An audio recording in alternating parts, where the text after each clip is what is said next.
y tenemos que enlazarnos nuevamente a Colombia porque ya tenemos aquí a nuestra querida Daniela. Así es, a propósito de lo que hablamos sobre circunstancias, hechos que permanecen invisibles o al menos muy ocultos, pues Daniela Pastrana está en Colombia, entiendo que estás en Bogotá todavía, Daniela, justo porque forma parte de una misión multinacional para observar lo que sucede en este país que lleva ya semanas en una situación bastante fuerte, muy convulsa, de un paro nacional, en donde, según publica Daniela Pastrana su crónica de este día, de este martes, en pie de página, pues los jóvenes son una de las víctimas más visibles y de las que muy poco se habla de esta situación inédita que vive Colombia, de un conflicto social creciente. La crónica de Daniela Pastrana, que le recomiendo, como siempre, como todo lo que escribe ella, se llama Los ojos cegados de las protestas de Colombia. ¿Por qué los ojos cegados, Daniela Pastrana? Bienvenida a Momentum. Hola, ¿cómo están? Pues sí, no alcancé a escuchar el tema anterior, pero les mando muchos saludos. Esto de los ojos cegados es porque es algo que me ha impactado mucho, que ayer lo comentábamos un poco, el asunto de que hay 88 personas con, le dicen ellos, violencia o afectaciones visuales, porque les han, o sea, porque por la mayoría porque les disparan a los ojos. Esto que nosotros nos enteramos masivamente en Chile en las protestas de 2019, que fueron más de 460 casos, o por lo menos hubo 460 casos documentados, y que nos asombraba, y que ahora al platicar con los delegados que vienen de Chile, pues me estoy enterando que esa es una práctica que se ha repetido en varios países, no de esa forma tan generalizada, pero que es una nueva estrategia, un nuevo paradigma de estos sistemas que son muy represores, estos sistemas que utilizan ahora muchos gobiernos, que es no te tiran a matar, te tiran a dejarte alguna discapacidad. ¿Y por qué los ojos? Me decía Matías, que es el de la Fundación Los Ojos de Chile, me decía, pues porque los ojos no te permiten, o sea, ya no te dejan ver, ya no puedes documentar después las siguientes violaciones. Me parece una cosa tan terrible que a chicos, entre estos 88 personas hay 6 mujeres y 4 menores de edad, que alguien les dispare o que alguien les quiera pues ya dejar esa mutilación como forma de represión por protestar, porque al final esa era la gran pregunta que todos nos hacíamos. ¿Por qué se utilizan estrategias de guerra para reprimir protestas? Para reprimir una protesta, que es un derecho legítimo de cualquier persona en este mundo, ¿no? Y bueno, pues nos enfrentábamos a esa situación que a mí me parece de lo más terrible, porque efectivamente son los jóvenes los que han pagado más el costo, son los que están en la primera línea, así le dicen aquí. Y no solo fue esto de los ojos, también nos decía, aquí ha habido, esta es la 4ª misión internacional que viene a ver qué está pasando, porque realmente las organizaciones de derechos humanos aquí han pedido ayuda. Vino ya la comisión, la CID, la Comisión Interamericana de Derechos Humanos, y también vino una misión de Argentina y una misión de Cataluña. Y ayer nos presentaban un poco los informes de esas misiones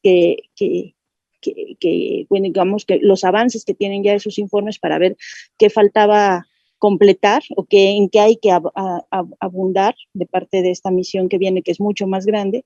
Y una de las cosas que decía la persona que lo presentó y que me impresionó mucho es que también habían registrado casos en los que desde las tanquetas del SMAT, que es esta policía antidisturbios muy temida acá, les echaban agua con algún tipo de ácido que ha dejado marcas nos decía ella, no les voy a describir por respeto a las víctimas el tipo de marcas que vimos, ¿no?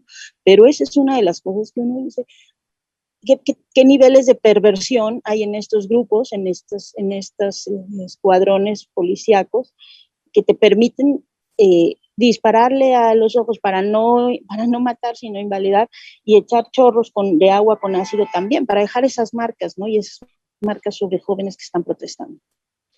Ya, Daniela Pastrana, este asunto, esta forma sistemática que está teniendo el gobierno de Colombia, como también ha sucedido en el gobierno de Chile, esto que se les conoce como víctimas de violencia ocular, que bueno, el hecho de ser sistemático, pues implicaría también posiblemente el que se le pueda abrir un juicio porque al presidente, porque esto sí obedece a una orden específicamente, ¿no? Y obedece también a que hay francotiradores, porque no es nada más un antimotines que dispara y a ver si le atina al ojo o no, sino que hay francotiradores que están apuntando específicamente.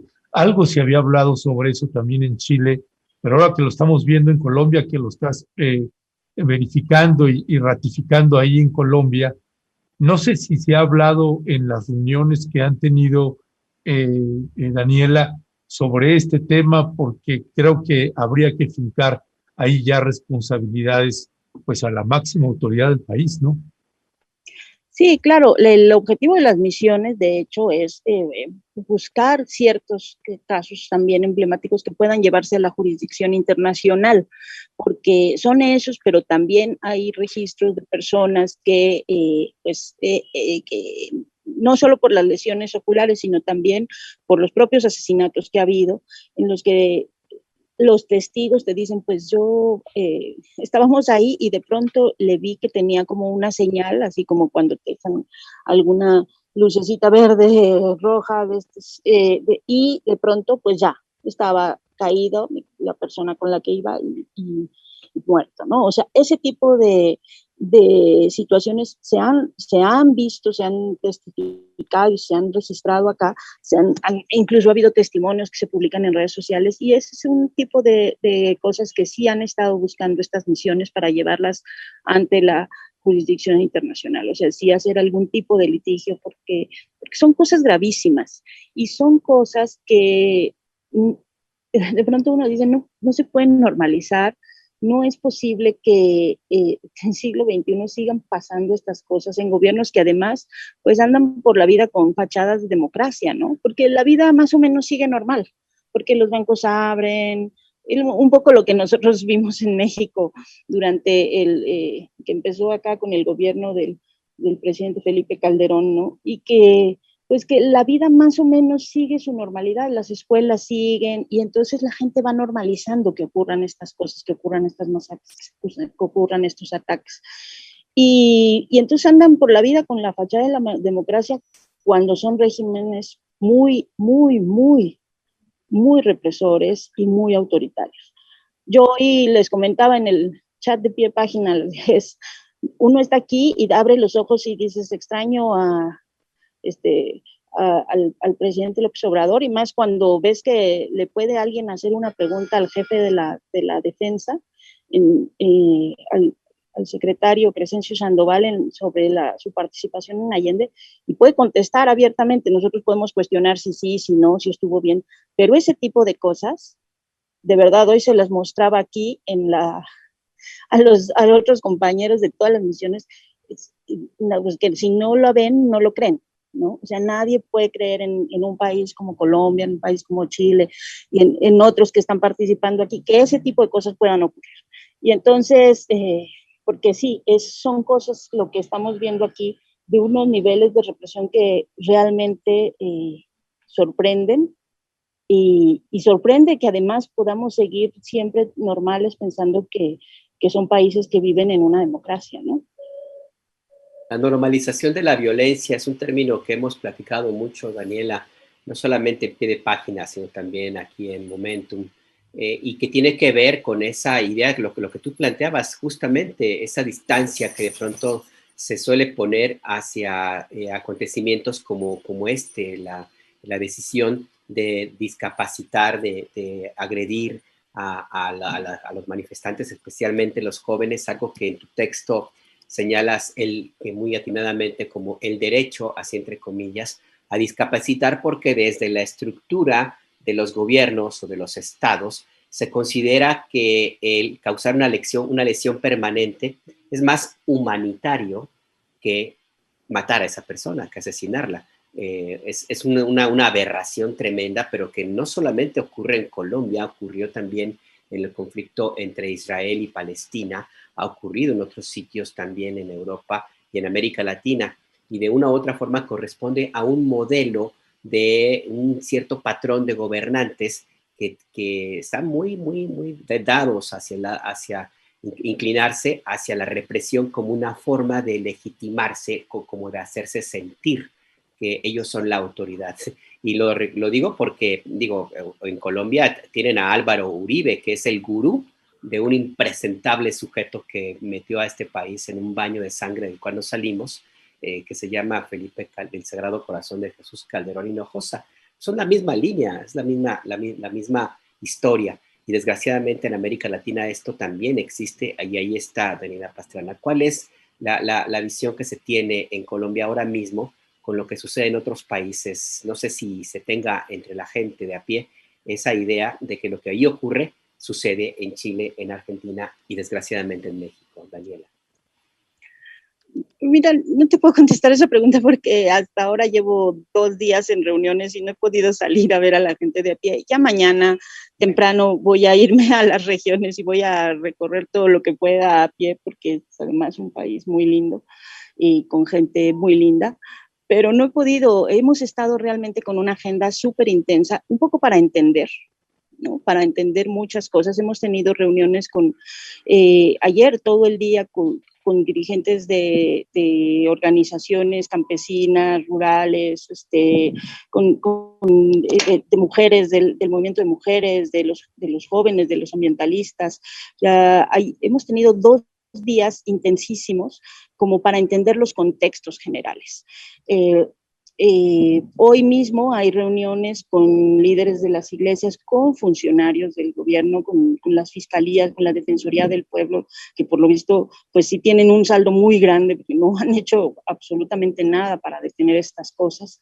Y entonces, bueno, hemos estado en esa recapitulación. Ya mañana pues iremos a las regiones y empezaremos como también a tomar el pulso más cercano de lo que piensa, pues ahora sí que la gente en la calle, pero para nosotros era muy importante tener tanto los resultados de las misiones anteriores como pues todas estas análisis y visiones que hay de contexto de organizaciones, de derechos humanos, de líderes sociales, de líderes políticos, para poder entender un poco, ¿no? Que está el país en el que estamos tratando de trabajar en distintos niveles, ¿no? Hay quienes vienen precisamente por información que pueda sentar un precedente de jurisprudencia, hay quienes, o por casos específicos, yo pues vengo a registrar lo que alcance a ver y a entender.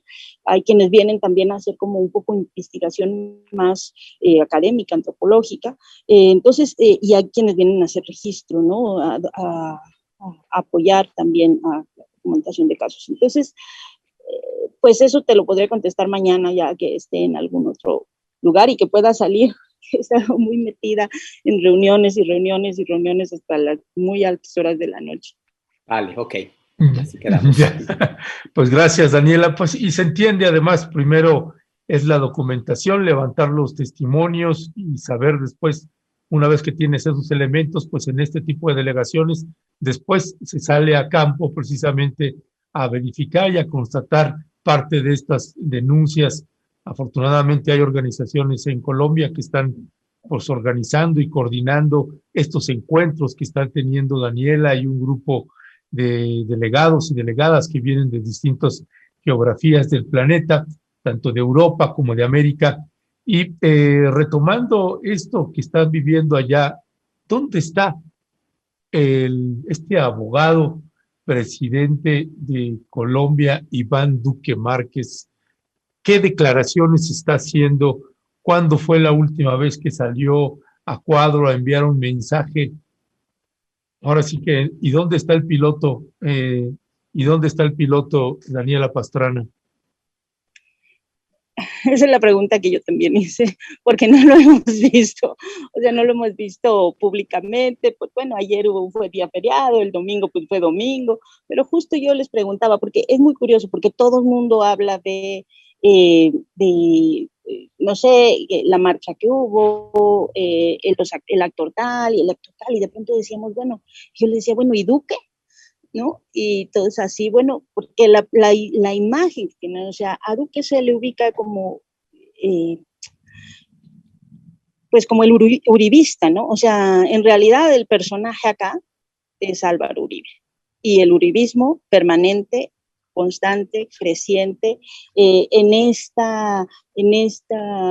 digamos, en este enfoque y en esta mirada que hay de cómo gobernar desde esa política que bien decía Najares de la guerra, ya de la confrontación y todo eso. Y entonces, pues sí, el presidente Iván Duque, que pues es absolutamente responsable de todo lo que ha pasado en estos meses, no es alguien a quien hayamos visto y que se vea mucho públicamente. De hecho, se habla más de la vicepresidenta, que tiene este doble rol y esta doble función, porque es como secretaria de Estado, pero también ministra. Pues es como una cosa como extraña, tienen una doble función. Y se habla más de ella por sus posiciones, que además también son bastante bélicas, ¿no? También duras. Entonces, pues esa es una cosa que también espero al final de la misión poder contestarles dónde está el presidente Iván Duque, porque no se ve el activo, ¿no? Él se ve como, claro, responsable, pero se ve como parte de un proyecto mucho más grande de formación de un proyecto grande del país, que es como todo lo que representa el uribismo, y que viene y que regresó como remasterizado, pues, o sea, las cosas que ya se habían visto terribles cuando fue el presidente Álvaro Uribe el que estaba tomando las decisiones, pues en esta segunda versión, por lo que nos dicen, es bastante más dura. Hay unas cosas que quiero destacar de un análisis que hacía ayer el sacerdote Javier Giraldo, que me parece que es una de las personas más lúcidas que he conocido en estos días, que tiene muy claras